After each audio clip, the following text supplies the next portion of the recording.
हर पीर से जुमा अपने फेवरेट शो न्यूज़ आई को यूट्यूब पर देखने के लिए डॉन न्यूज़ के ऑफिशियल यूट्यूब चैनल पर आइए, उसको सब्सक्राइब कीजिए और बेल आइकन को प्रेस कीजिए।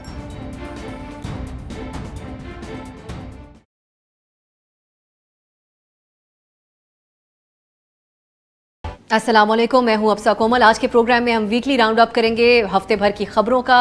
पहला तो एक ये इशू है नैब रिफॉर्म्स के हवाले से, जिस पे हुकूमत वाजे उनका मौक़िफ़ सामने आ गया ऑर्डिनेंस के साथ साथ, जबकि अपोजिशन ने इस नैब तरमीमी ऑर्डिनेंस को मुस्तरद करके अपने मौक़िफ़ पर कायम है।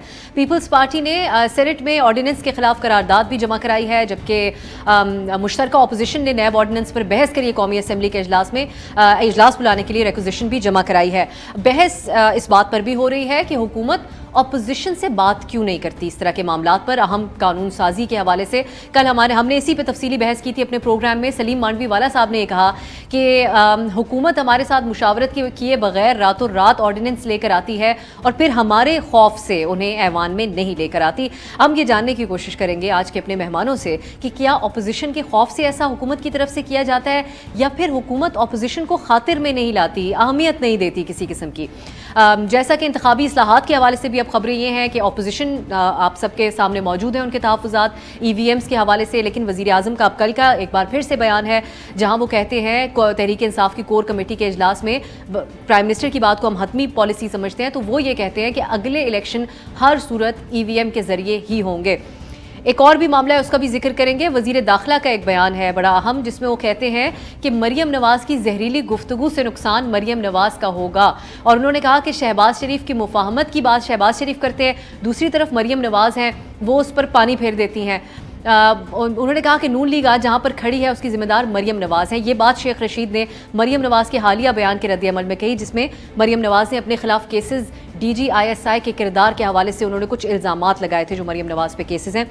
उसके तनाजुर में और कौमी सलामती कमेटी का आज जो इजलास है वो आज की बहुत अहम खबर है, उसको भी हम ज़ेरे बहस लेकर आएंगे। हमने दावत दी है मुल्क की सहाफ़त के हवाले से जानी मानी शख्सियात हैं। सीनियर सहाफ़ी तज्ज़ियाकार मुजाहिद बरेलवी साहब हमारे साथ हैं और सहाफ़ी तज्ज़ियाकार अतर काज़मी साहब भी हमारे साथ हैं। थोड़ी देर में मंसूर अली खान साहब भी हमें ज्वाइन कर लेंगे। बहुत शुक्रिया आप दोनों का। बरेलवी साहब, आगाज़ आपसे ही करूँगी। ये बहुत सारे मामलात हैं, हम देखते आ रहे हैं कानून साजी के हवाले से इस अपोजिशन का बड़ा कंसिस्टेंट किस्म का ये तहफ़्फ़ुज़ात है कि हमें एतमाद में नहीं लिया जाता। आपको कोताही किस तरफ से नज़र आती है? खौफ हुकूमत की तरफ नज़र आता है, या वही बात कि वो अहमियत नहीं देना चाहते इस अपोजिशन को? देखिए कमल, एक थोड़ा हिस्ट्री का सियासत का तालिब इल्म हूँ, कोई मुख्तलिफ बात नहीं है। यही PTI जब अपोजिशन में होती थी तो उनका मौक़िफ़ दूसरा होता था। यही जब नून लीग और पीपल्स पार्टी पावर में होती थी तो उस वक्त उनका मौक़िफ़ एक होता था। जबकि आज जब ये PDM बनी है, जब ये खुद मौजूद होती थी तो ये एक दूसरे के साथ क्या सलूक करती थी वो भी आपको सामने है। PPP गो बाबा गो के नारे लगाती थी, नून लीग वाले इनको बर्दाश्त नहीं करते थे। तो बदकिस्मती से एक तो ये है कि मैं पूरी पॉलिटिकल पार्टीज़ जो हैं वो पॉलिटिकल पार्टी नहीं है। मैं अक्सर कहता हूँ, आपने कभी सुना कि इनकी कोई सेंट्रल कमेटी का इजलास हुआ? आपने कभी सुना कि इनकी कोई प्रोविंशियल कमेटी का इजलास हुआ? इवन इनकी पार्लिमानी कमेटी का भी इजलास नहीं होता। बल्कि दिलचस्प बात यह है कि अगर आपको याद हो कि जो 13वीं 14वीं तरमीम हुई थी उसमें मियाँ साहब ने ये तक पास कर दिया था कि पार्लिमानी कमेटी के अंदर भी कोई जो है प्राइम मिनिस्टर के खिलाफ बात नहीं कर सकता। यानी ये अपने अरकान को बर्दाश्त नहीं कर सकते कि वो इख्तलाफी राय रखें। तमाम पार्टियों का ये मकसद है। अब सिर्फ ये है कि ये जो एक अपोजिशन का बयानिया कि जी हुकूमत ने जो कहना है उसकी मुखालफत करनी है। हुकूमत का ये है कि जी अपोजिशन को सुनना नहीं है। जैसे भी प्राइम मिनिस्टर कहते हैं जी मैं बात नहीं करूंगा शहबाज शरीफ से, भाई लीडर की अपोजिशन है, आपको बात करनी पड़ेगी। अब आपने उसका ये निकाला कि नहीं प्रेसिडेंट बात करेंगे, ये नया ऑर्डिनेंस लाया। ऑर्डिनेंस उनका लाना राइट है, ऑर्डिनेंस लाए जाते हैं, लेकिन जब पार्लियामेंट ऑन ना हो और वो ऑर्डिनेंस 12-4 माह बाद ख़त्म भी हो जाते हैं, दोनों जगह पास कराना होता है। कौमी असम्बली में आप करा भी लें तो सेनेट में नहीं करा सकता। तो कमल, बात यह है कि इस वक्त क्या ये हमारा बुनियादी मसला है? हमारा सबसे बड़ा मसला ये नहीं है कि पेट्रोल की कीमत इस वक्त तारीख के रिकॉर्ड पे पहुंच गई। हमारा मसला ये नहीं है कि $1 171 हो गया। हमारा मसला ये नहीं है कि 2.25 करोड़ बच्चे स्कूल नहीं जाते। हमारा मसला ये नहीं है कि कोरोना के दरमियान 2 करोड़ लोग जो हैं वो मजीद बेरोजगार हो गए। हमारा मसला ये नहीं है कि अब आप 2 साल के लॉकडाउन में गरीबों पर क्या गुजरी है। आप यानी इन तमाम मसाइल को अपोजिशन को भी देखिए ना। कि वो ये वाले जो हमारे मेरे जैसे आप जैसे पढ़े लिखों को हमें नहीं पता कि जनाब ये जो वजाहतें करते हैं कि ये ऑर्डिनेंस से यूं होगा तो इस तरमीमी बिल से ये आएगा, बताइए मुझे इससे क्या फायदा। इसीलिए आप देख रहे हैं कि पॉलिटिकल पार्टी आइसोलेट होती जा रही है, इनकी लीडरशिप आइसोलेट होती जा रही है, ये अवामी मसाइल बात नहीं करती। आज ये महंगाई को या आवाम के इशू को लेकर सड़कों पर आती, देखिए हुकूमत जो है कहाँ खड़ी होती। ये बिल्कुल ये अपने तय एक खुद ही एक पूरा सब्जेक्ट है। जो बरेलवी साहब आपने बात की है कि तमाम सियासी जमातों की अगर हम पिछले कुछ अरसे में देखें तो कमो बेश एक जैसी ही हैं। इसी दौरान मंसूर अली खान साहब ने भी हमें ज्वाइन किया। मंसूर, आपको भी वेलकम कहूँगी। अतर, आपकी तरफ मैं ये बात लेके आना चाहूँगी। अब अगर हम स्पेसिफिक इस ऑर्डिनेंस के तनाजुर में देखें तो एहसन इकबाल, शाहिद खाकान साहब ने भी आके कह दिया कि इससे फ़ायदा तो मुझे और एहसन इकबाल के केसेस में हमें होगा, लेकिन हमारा ये असूली मौक़िफ़ है कि ये शख्सियत के गिर्द घूमता हुआ ऑर्डिनेंस है। आपकी नज़र में इस स्पेसिफिक इशू के ऊपर रख के क्या ये अपोजिशन ज़्यादा ओवर रिएक्ट कर रही है जावेद इकबाल फोबिया के तहत, या हुकूमत का ऑब्सेशन है उनके साथ, चेयरमैन नैब के साथ, जिसकी वजह से मामलात इस तरफ आ रहे हैं?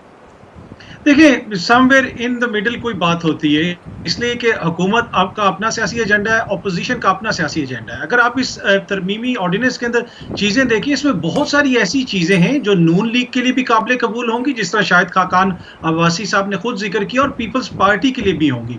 इस वक्त एक तरह से निज़ाम हुकूमत जो है ना वो मफलूज होकर रह चुका है कि बहुत सारे ऐसे इशूज़ हैं, वज़रा डरते हैं, ब्यूरोक्रेट्स डरते हैं कि कुछ भी काम करेंगे उसके ऊपर नैब का केस बन जाएगा। माजी में जो वज़रा फैसले लेते रहे, हो सकता है कि उनका फैसला आगे जाके गलत साबित हुआ हो, लेकिन क्या बदनीति के उसमें किस तरह आप साबित कर सकते हैं, बदनीति को आप करप्शन में किस तरह बदल सकते हैं। तो बहुत सारी ऐसी चीजें हैं इस ऑर्डिनेंस के अंदर जो बेहतर हैं, जिसके ऊपर ऑपोजिशन का भी दिल होगा कि इन चीजों को पास किया जाए। लेकिन बात वही है कि यहाँ पे मसाइल को ऊपर बात नहीं होती, यहाँ पे एजेंडा ये होता है कि कौन बंदा क्या बात कर रहा है। अगर वो ठीक बात भी कर रहा है तो हमने मुखालफत करनी है, और ये दो तरफा ट्रैफिक है। अगर ऑपोजिशन की तरफ से भी कोई बेहतर चीज आएगी तो उसकी हुकूमत उसी तरह मुखालफत करती है, हुकूमत की तरफ से भी कोई चीज बेहतर आएगी तो ऑपोजिशन भी उसकी उसी तरह मुखालफत करती है। और यही वजह है कि जिस तरह बरेलवी साहब ने भी जिक्र किया कि जो सियासी जमातें फिर वो इररेलेवेंट हो जाती हैं अगर वो अपने अपने एजेंडाज के ऊपर बात करें, अपने अपने जिसे कह सकते हैं कि अपने मफादात को सामने रख के चीज़ों के ऊपर बहस करेंगी, उनको आगे लेके बढ़ाएंगी, तो फिर उसका फ़ायदा ना निज़ाम को होगा, ना कानून साजी में होगा, ना आवाम को होगा, और आवाम तो बिल्कुल उससे कट के फिर रह जाते हैं। और यही चीज़ आप देखते हैं कि एक तरह से PDM बनी, इतनी सारी जमातें इकट्ठी हुई, उसका रिस्पॉन्स क्या आया? बिल्कुल ख़त्म, कुछ भी नहीं हुआ, ना आवाम सड़कों पर आए, ना कोई उस तहरीक का नतीजा निकला। तो रेलेवेंट रहने के लिए इनके लिए जरूरी है कि चाहे हुकूमत हो या ऑपोजिशन हो, ये थोड़ा सा आवाम के बारे में भी सोचें और उनको बताएं कि ये चीजें हम क्यों कर रहे हैं। अगर मुल्क के लिए बेहतरी है तो मिलके करें इसके ऊपर काम। ये मंसूर, यही बात अब अगर हम इसको ऑपोजिशन स्पेसिफिक करके मैं ये सवाल आपसे पूछूं कि क्या ऑपोजिशन का किरदार को आप कैसे देख रहे हैं? क्या महज रेलेवेंट रहने के लिए उनकी तरफ से ये सारे एतराज़ात किए जा रहे हैं, या असूली बातें हैं ये सारी जो ऑपोजिशन कर रही है? इंतखाबी इस्लाहात के मामले पे हमने देखा किसी किस्म की कोई बातचीत नहीं हुई, पहले ही रिजेक्ट कर दिया गया, उसके बाद रीजन सामने आए। अब नैब ऑर्डिनेंस के हवाले से भी कोई बहस इतने अरसे में हुई नहीं, अब ऑर्डिनेंस हुकूमत लेके आ गई तो उसके बाद एहतजाज किया जा रहा है। तो ये जो कह रही है ऑपोजिशन, इसके ऊपर आप समझते हैं कि उसूली तौर पर बात कर रही है, या फिर जिस तरीके से अतर साहब ने बात की? देखिए, मेरे ख्याल में इसमें अगर आप एक ट्रैक रिकॉर्ड उठा के देखें तो इमरान खान साहब ने ऑपोजिशन के साथ अपना जो रिलेशनशिप है वो डे वन से ही उन्होंने ख़राब करके रखा है। और बेसिकली उनकी गैलरी को ये चीज़ सूट करती है कि वो अपने सपोर्टर्स वोटर्स के सामने जो हैं वो अपोजिशन के हवाले से उनको ललकारें, उनको बुरा भला कहें। उनका वोटर इस चीज़ को पसंद करता है और इमरान खान साहब ने गैलरी के लिए सब कुछ किया भी है। दूसरी बात यह कि आपकी पूरी दुनिया के अंदर कोई भी पार्लियामेंट आप उठा के देख लीजिए, किसी भी दुनिया की, वहां पे कोई भी सिटिंग प्राइम मिनिस्टर जो होता है या वहां पे अगर कोई सदर होता है तो उसको ऑपोजिशन लीडर को पसंद नहीं होता, उसको बहुत बुरा लगता है। उसका तो दिल चाहता है कि ये सफा हस्ती से किसी तरह मिट जाए, उसको बहुत बुरा लगता है। लेकिन फिर भी मुल्क को चलाने के लिए, पार्लियामेंट को चलाने के लिए वो उसके साथ एक वर्किंग रिलेशनशिप बनाना पड़ता है उसे, चाहे उसको वो कितना ही बुरा क्यों ना लगता हो। लेकिन यहाँ पे सिचुएशन ये है कि वो वर्किंग रिलेशनशिप बनाने की कोई अटेम्प्ट हुई ही नहीं है। आज चेयरमैन नैब के हवाले से जो उन्होंने अपना स्टांस दिया कि जी हमने तो मुशावरत ही नहीं करनी, मैं तो नहीं बात करूंगा, मैं शहबाज शरीफ से बात नहीं करूंगा, क्योंकि मैं शहबाज शरीफ को चोर डाकू लुटेरा समझता हूं, तो मैं बात किस तरह करूं। तो जब अब आपको चाहे वो कितने बुरे क्यों ना लगते हो, लेकिन आपकी किताब ये कहती है, आइन आपको ये कहता है कि आपको बात करनी पड़ेगी, लेकिन वो इस बात पे बजिद हैं। तो जब आपकी अपनी ईगो सामने आ जाए, और this is from both the sides, opposition भी अब जो कुछ कर रही है वो कहिए हम अब इसके ऊपर बात नहीं करेंगे, हमारे साथ 3 साल जो कुछ हुआ अब हम बात नहीं करेंगे, तो दोनों साइड्स के ऊपर ही ईगो आके खड़ी हो गई है और दोनों साइड्स अब एक दूसरे से टेबल के ऊपर बैठ के बात करने को तैयार नहीं। और जब ऐसी सूरत हाल होती है तो ऑब्वियसली नुकसान किसका होगा? नुकसान सिर्फ और सिर्फ आवाम का होगा। बिल्कुल बिल्कुल। तो मुजाहिद साहब, ये आपने ये तो बात की है। जी अतर जी जी जी जी ये जो कह रहे हैं ना आवाम में, इनके मंसूर मेरे बड़े छोटे भाइयों की तरह, मैं इनसे कहूँगा कि बताइए नैब के ऑर्डिनेंस की तरमीम से मेरा, मंसूर या अतर या हमारे मीडिया का क्या ताल्लुक? भाई हम तो इसमें है ही नहीं, हमें तो तनख्वाहें बड़ी मुश्किल से मिल रही हैं, वो जो तनख्वाहें मिल रही हैं वो भी आपको पता है, हमारा क्या इससे ताल्लुक? ये बताइए, या आम आदमी का ताल्लुक जो पेट्रोल खरीद रहा है 170 में, जिसको टमाटर वगैरह खरीद पड़ रहे हैं, ये इसीलिए मैं जो आप बुनियादी बात की थी। दूसरे जनाब, आज अगर शहबाज शरीफ ये कहते हैं, आपको याद नहीं है और इनको याद होगा, शहबाज शरीफ साहब जलसे में कहते थे जरदारी मैं तुम्हें लाहौर की सड़कों पर घसीटूंगा, और अब बताइए जरदारी ये भूल गए। और आप देखिए जब वक्त आता है तो जरदारी डिच करके शरीफों को चले जाते हैं और मामलात कर लेते हैं, चाहे बलूचिस्तान में हो। तो अपोजिशन में खुद का ये हाल है। आज 3 साल में आज तक अपोजिशन एक पॉइंट पर इकट्ठी नहीं हुई, और आप देखिए इससे भी नहीं होगी। कोई भी मरहला आप देख लें, सिंजरानी इलेक्शन हो, सेनेट हो, बजट के वक्त हो, अपोजिशन अरकान आपस में नहीं बैठते, तो आवाम को क्या इकट्ठा करेंगे हुकूमत के खिलाफ? कमल बीबी जी ऐसा ही है। एक ब्रेक की तरफ जाएंगे वापस। अब आप लोगों ने क्योंकि ऑपोजिशन और सियासी जमातों के अंदाजे सियासत और इन प्रायोरिटीज का सवाल उठा दिया है, तो हम थोड़ी सी ब्रेक के बाद वापस आके बात इसी तरफ लेके जाएंगे कि अगर अवाम के लिए कोई बात नहीं करे तो कम से कम अपनी सियासत कैसी कर रहे हैं, खासकर नून लीग। बात करेंगे एक ब्रेक के बाद।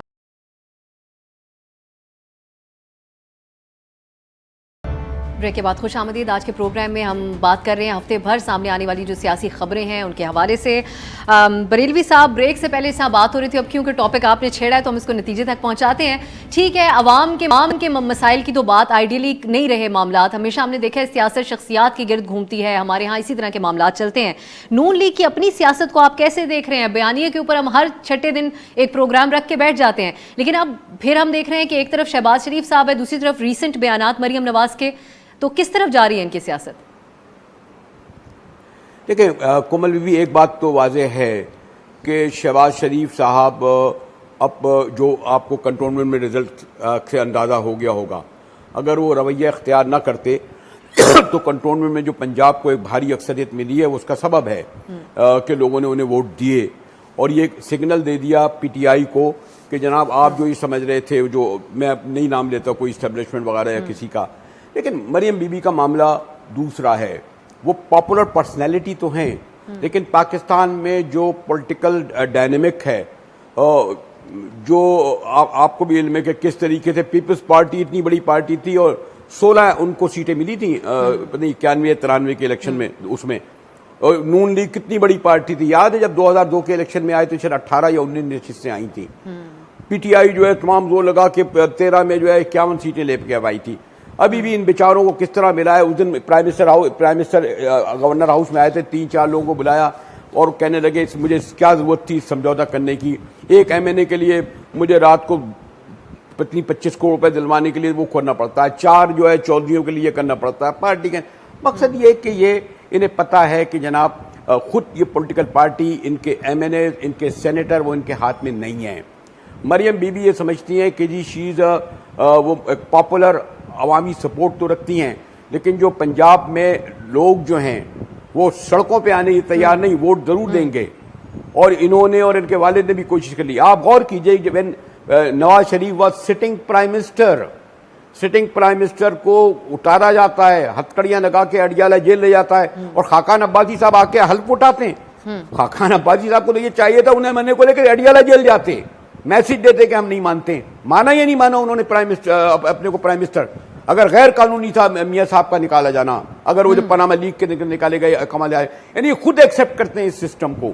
सिंजरानी को एक्सेप्ट नहीं किया जरदारी साहब के सारे। तो आप एक तरफ तो मरियम बीबी वो कहती है हम उनको देखेंगे, जब उनके वालिद साहब का बयानिया है ना, हमारी लड़ाई इमरान खान नहीं उनके पीछे वालों से है। भाई कौन है पीछे वाले? आप एक फर्द को टारगेट बना लेती है।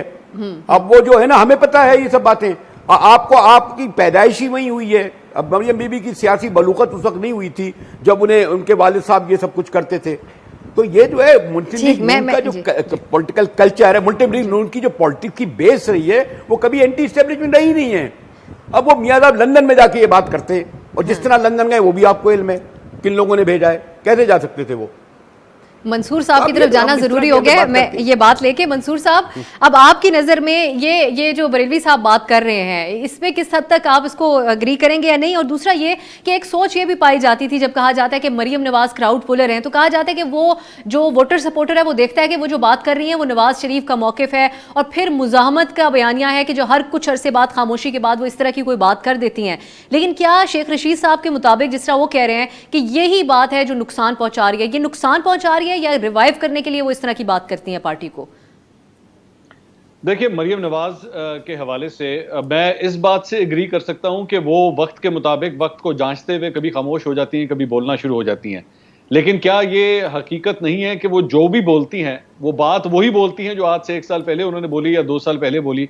उन्होंने कम से कम अपने बयानिए के अंदर जो है उसमें हार्डली कोई तब्दीली आई है। आज भी आप देख लीजिए, जो परसों तरसों उन्होंने बैठ के जो बयान दिए हैं वो काफी हद तक वही हैं। दूसरी बात यह कि हमें यह कहना, ये जो शेख रशीद साहब कहते हैं कि जी नून में से शीन निकल आएगी या मीम निकल आएगी, देखिए पाकिस्तान पीपल्स पार्टी में से भी बहुत सी पाकिस्तान पीपल्स पार्टियां निकली थी, और बेनजीर भुट्टो साहिबा ने जब टेक ओवर किया था उसके बाद से चाहे शाहनवाज भुट्टो हो, चाहे मीर मुर्तजा भुट्टो हो, और पता नहीं कितने लोग हों, उसके बाद जब परवेज मुशर्रफ साहब आए तो तब भी एक और भी पीपल्स पार्टी उसमें से भी निकली, लेकिन आखिर तक रही वही पीपल्स पार्टी जिसकी मोहतरमा बेनजीर भुट्टो जो है वो सरबराही करती थी।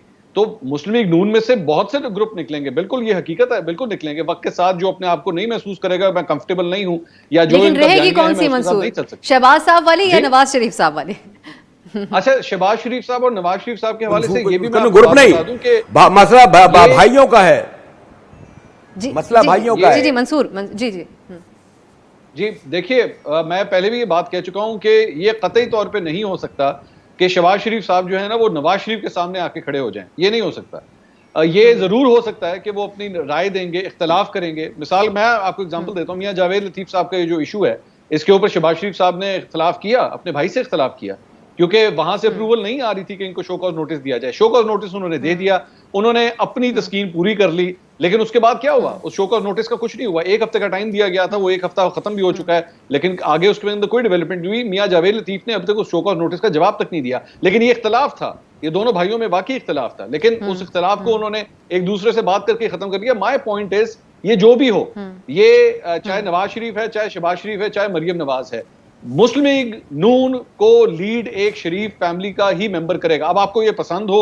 आपको ना हो, हम बिल्कुल इसके डिमेरिट पे भी बात कर सकते हैं, लेकिन उनका फैमिली सिस्टम यही है कि जी पार्टी को लीड एक शरीफ ही करेगा। अब चाहे आपको बुरा लगे, अच्छा लगे, या लोगों को भी अच्छा लगे, बुरा लगे, वो वोट इन्हीं को ही देते हैं फिर। ठीक है जी, अब इसी के ऊपर एक मौरूद से सियासत और ये सारी चीजें, ये एक अलग बहस है और अक्सर होती रहती है हमारे यहाँ। अथर एक लाइन में मैं इजाफा कर दूं, कोमल एक लाइन का इजाफा कर दूं, मैं मंसूर की इस बात से इत्तेफाक करता हूं कि हिकमत अमली के तौर पर तो ये करता हूं, शरीफ खानदान ना 30 साल में तकसीम हुआ है ना आइंदा कभी होगा, और ये समझते हैं कि इनके माली मफादात इतने स्ट्रांग हैं कि ये कभी अलग हो भी नहीं सकते। ये हो सकता है कि हिकमत अमली के तौर ये और बयान दें, वो और बयान दें। बिल्कुल, ये फिर वही गुड कॉप बैड कॉप वाली बात है। अथर, अब ये आप इनलाइटन कीजिएगा हमें, ये बहस बहुत दफ़ा हो चुकी है कि मरियम नवाज अब ये जो खामोशी इख्तियार कर लेती हैं, फिर कभी बोल देती हैं, ये इनकी जमात को डैमेज करता है या फिर उस बयानिए को इंटैक्ट रखने के लिए, जिंदा रखने के लिए कहीं ना कहीं अहम भी है? जी अच्छा, सबसे पहले तो मैं जिक्र करना चाहूंगा, यहाँ पे जिक्र हुआ कि हुकूमत ने पहले दिन से ऑपोजिशन के साथ रवैया दुरुस्त नहीं रखा। हमें याद है कि प्राइम मिनिस्टर इमरान खान साहब ने जब हलफ उठाया अपनी वजारत उज़्मा का, उस दिन वहां पे जो तूफान बदतमीजी ऑपोजिशन ने बर्पा किया और सिलेक्टेड के वहीं से सिलेक्टेड का जिक्र शुरू हो गया। तो ये जो बात है, ये शुरू रविश की थी ऑपोजिशन ने। जहां तक मरियम नवाज साहिबा का ताल्लुक है, मरियम नवाज साहिबा का प्रॉब्लम ये है कि वो जिस सियासी माहौल में वो परवान चढ़ी है ना, उनको ये समझ नहीं है कि इदारे क्या हैं, जमातें क्या हैं, इसलिए कि ना ये कोई नून लीग कोई सियासी जमात है, जिस तरह मंसूर साहब ने भी जिक्र किया, ये खानदानी पार्टीज हैं। ये लोग ये समझते हैं कि जिस तरीके से इनकी जमात का एक सीनियर रुकन नेशनल टीवी के ऊपर बैठ के जब उससे पूछा जाता है कि आप क्यों नहीं सदर बन सकते, मरियम नवाज के पीछे आप क्यों खड़े होते हैं, वो कहते हैं मुझसे ये मत पूछें, ये इसके ऊपर हम कुछ नहीं कह सकते। तो इसी वजह से ये शख्सियात को फिर टारगेट करती हैं। ये समझती हैं कि जिस तरह शख्सियात हमारी जमात के अंदर इंपॉर्टेंट हैं वो इदारों के अंदर भी इंपॉर्टेंट होती हैं। इनको इस चीज़ का इदराक ही नहीं है कि जो इदारे हैं उसके अंदर अगर कोई सरबराह किसी जगह पे लगा हुआ है, कोई अफसर बैठा हुआ है, वो अपनी मर्जी से चीज़ें नहीं करता। इसी सोच के तहत इनके वालिद साहब ने जनरल ज़ियाउद्दीन भट्ट साहब को ISI का चीफ लगा दिया था और उसके बाद उन्होंने सोचा था कि आप जी सत्ते खैरा, अब हम जो मर्जी करते रहेंगे। उसका नतीजा क्या निकला वो आपके भी सामने और पूरी कौम के सामने है। तो इन लोगों ने कोई सियासी जदोजहद तो की नहीं। जिस तरीके से ये लोग सियासत में आए, क्या उसके पीछे कोई बड़ी जदोजहद थी? इमरान खान के ऊपर आप करें तनकीद, सियासी तौर पे अब ये जो बात हो रही है, क्योंकि आप लोग सियासी ऑब्जर्वर्स हैं, उस हिसाब से ही देखते हैं मामलात को। अगर PTI के इक़्तिदार में आने से पहले भी और बाद भी नून लीग ने वाज़े मौक़िफ़ ये अपनाया कि इदारों की इन्वॉल्वमेंट इंतखाबात में ना हो, इलेक्शंस रिग ना किए जाएँ। थोड़े दिन पहले भी इंतखाबी इस्लाहात के ऊपर शाहिद खाकान ने आके कहा इन सब की तो ज़रूरत ही नहीं है, EVM वगैरह की, सिर्फ इन्वॉल्वमेंट का बेसिकली हम लोगों को प्रॉब्लम है। तो क्या एक सियासी तौर पर नून लीग के लिए ज़रूरी नहीं है कि वो इस चीज़ के ऊपर कहीं ना कहीं कायम रहें, अपने वोटर सपोर्टर को दिखाएं कि हमारा यही मौक़िफ़ था पहले भी, अब भी शहबाज फैक्टर की वजह से ये भूल नहीं गए हम इन बातों को?